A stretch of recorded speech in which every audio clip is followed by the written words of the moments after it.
जय Mithila. Hello dear students, हमारे पास एक क्वेश्चन है और ये क्वेश्चन क्या है, अपरिमेय संख्या से क्वेश्चन है, क्लास 10th का है, बहुत इंपॉर्टेंट है।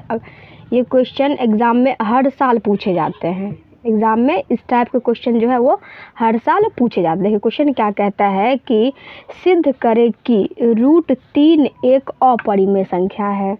ठीक है, या तो दिया रहे कि सिद्ध करे कि √5, यहाँ पे ना मतलब जैसे रूट के अंदर है ना वो कुछ भी दे सकता है।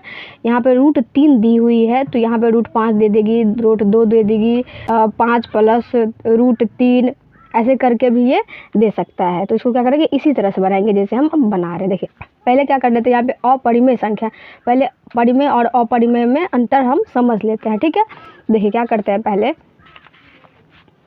क्या है, देखिए पहले समझ लेते हैं परिमेय संख्या क्या है। परिमेय संख्या, परिमेय संख्या का परिभाषा जो है बहुत लोगों को पता होगा, बहुत लोगों को नहीं मालूम होगा कि ये क्या होता है। तो परिमेय संख्या कहता है कि कोई भी संख्या जो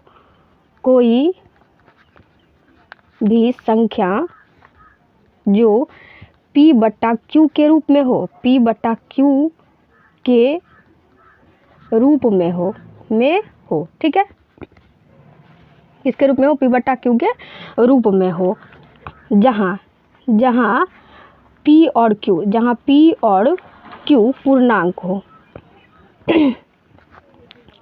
p और क्या होना चाहिए, q पूर्णांक होना चाहिए। ठीक है, और कहने का मतलब है कि ये जो हो, ये q जो हो वो do not is equals to 0 के रूप में लिखा जा सके, के रूप में लिखा जा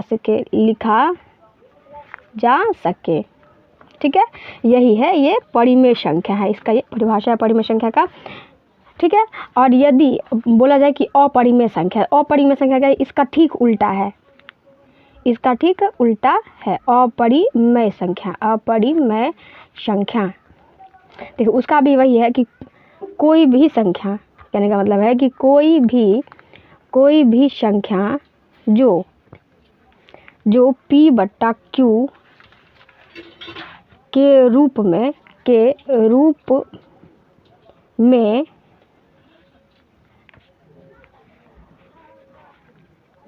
रूप में नहीं व्यक्त किया जाए, क्या लिखा है, के रूप में नहीं व्यक्त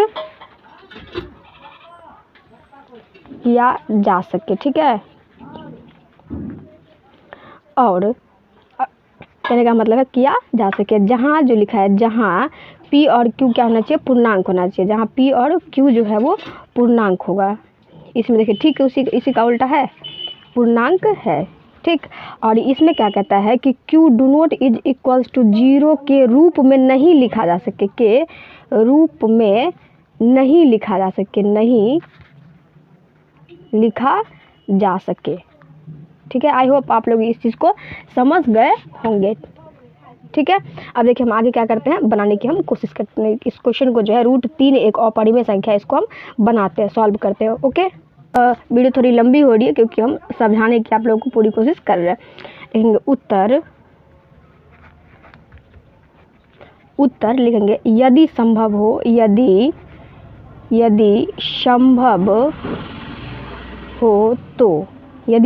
हो तो माना कि √3 एक परिमेय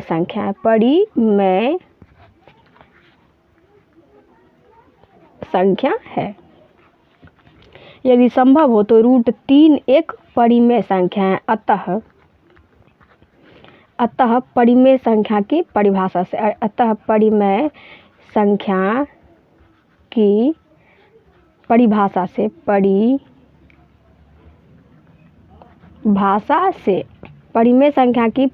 से लिखेंगे कि √3 बराबर p/q, जहाँ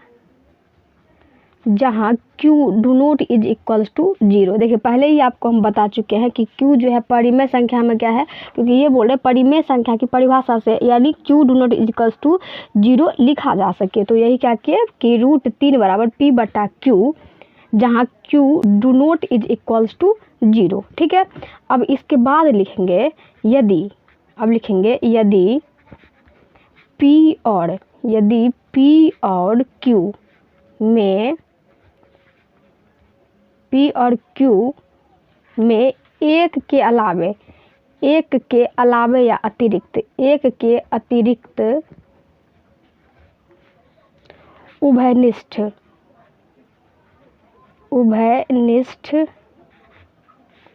गुणनखंड हो, एक के अतिरिक्त उभयनिष्ठ गुणनखंड हो तो वे उस गुणनखंड द्वारा विभाजित किए जा सकते हैं।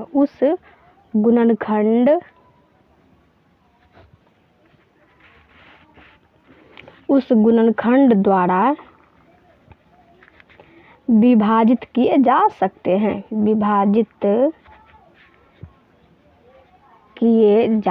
हैं।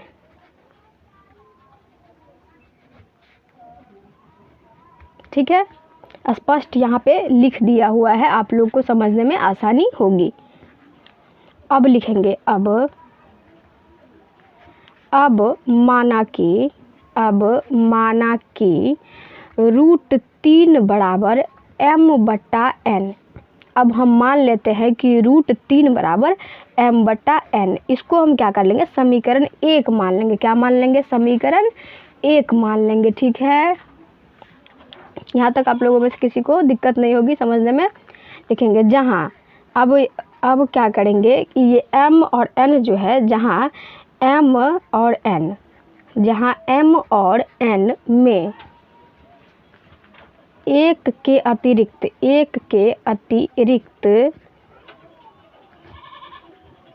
उभयनिष्ठ गुणनखंड नहीं है।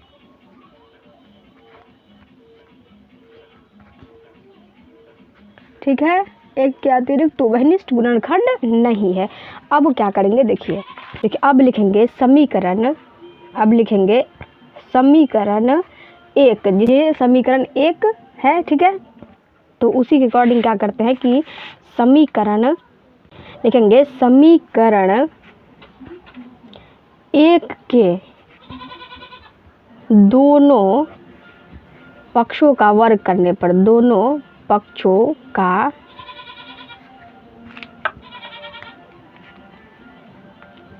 वर्ग करने पर। अब क्या करते हैं, हम वर्ग कर लेंगे। समीकरण 1 का हम क्या कर लेंगे, देखिए यहाँ पे समीकरण 1 है ना, इसका हम क्या करेंगे, वर्ग कर लेंगे। तो देखिए √3 का हम क्या करेंगे, वर्ग कर लेंगे, यानी स्क्वायर कर लेंगे। बराबर लिखा हुआ है तो बराबर m/n का हम क्या कर लेंगे, स्क्वायर कर देंगे। अब क्या कर लेते हैं, लिखेंगे या, क्या लिखेंगे, या अब देखिए √3 का यदि हम स्क्वायर करते हैं तो ये क्या है, रूट से जो है 3 बाहर निकल जाएगी, तो क्या हो जाएगी 3। अब बराबर m² अब बट्टा n² आ जाती है। ठीक, अब हम क्या कर लेते हैं, क्रॉस मल्टीप्लिकेशन कर लेते हैं, कोना कोनी गुना कर लेते हैं। देखिए तो 3 n² बराबर m² हो गई। ठीक है, इसको क्या कर लेते हैं, हम समीकरण 2 मान लेते हैं। देखिए यहाँ पे समीकरण 1 मान लिए हम, यहाँ पे समीकरण 2 मान लेते हैं। ठीक है, अब देखिए लिखेंगे अतः m² 3 से विभाज्य है।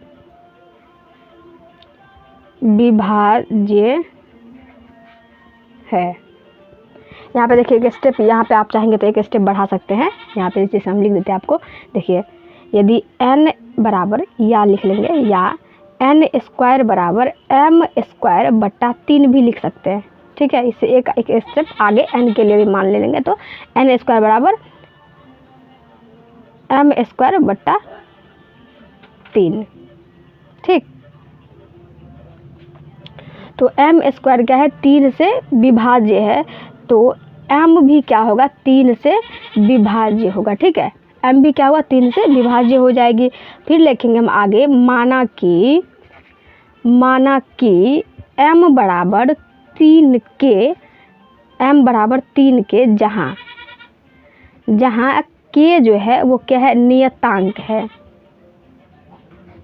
उत्पन्न किए हुए कहीं से, मतलब जो हम इसको ले लिए हैं k को। ठीक, इसके बाद लिखेंगे समीकरण 2 में m का मान 3 के रखने पर, 3 के क्या कर लेंगे हम, रख देंगे, रखने पर। ठीक, देखिए ये समीकरण हमारे पास 2 है।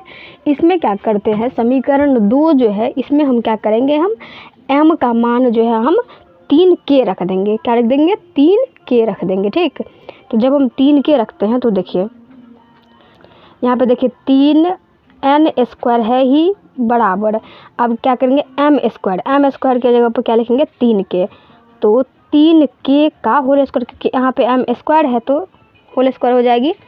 इसके बाद देखिए लिखेंगे या 3n² बराबर, इसको 3 का हम स्क्वायर करते हैं, 3 तिया 9 और k²। ठीक, या लिखेंगे, देखिए यहाँ पे के लिए ले रहे हैं।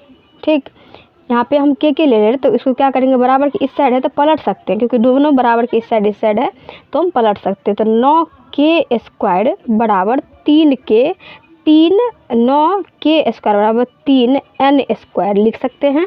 देखिए इसके बाद क्या लिखेंगे कि k² बराबर 3n² बटा 9। अब देखिए 3 तिया 9 कट कर लिए हैं, कट गई है। या लिखेंगे या k² बराबर n² बटा 3। ठीक है, इसको इक्वेशन नंबर 3 मान लेते हैं। क्या मान लेंगे, इक्वेशन नंबर 3 मान लेते हैं। लिखेंगे अतः n² जो है वो 3 से विभाज्य है, 3 से विभाज्य है। तो यदि n² 3 से विभाज्य है तो n भी तो 3 से विभाज्य हो सकता है, n भी तो 3 से विभाज्य है, क्योंकि n² 3 से विभाज्य तो n भी तो 3 से विभाज्य है। तो लिखेंगे समीकरण 2 और ये क्या है, समीकरण 3। तो समीकरण 2 और समीकरण 3 से हम पाते हैं कि m और n दोनों क्या है, दोनों 3 से विभाज्य है, 3 से विभाज्य है। अतः लिखेंगे अतः हमारा मानना है, देखिए सब कुछ हम स्पष्ट लिख दे रहे हैं, आप लोग पढ़ के भी समझ जाएंगे। अतः हमारा मानना है कि m और n में 71 गुणनखंड है, 71 गुणनखंड है। ठीक, 71 गुणनखंड है। ये क्या है, असत्य है, असत्य है। इसीलिए सब कुछ स्पष्ट आप लोग को लिखते रहे। इसीलिए √3 एक परिमेय संख्या है, परिमेय संख्या नहीं है, परिमेय संख्या नहीं है। √3 क्या है, परिमेय संख्या नहीं है। ठीक, इसके बाद लिखेंगे अतः विरोधाभास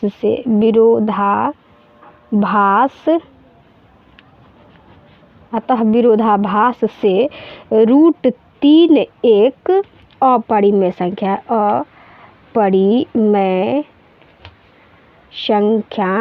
है। ये क्या है, प्रूव्ड। आप इस तरह से जो है क्वेश्चन बना देंगे, एक भी नंबर नहीं काटेगा। आई होप आप लोगों को ये वीडियो पसंद आए तो लाइक, सब्सक्राइब एंड शेयर करना ना भूलें। Thank you.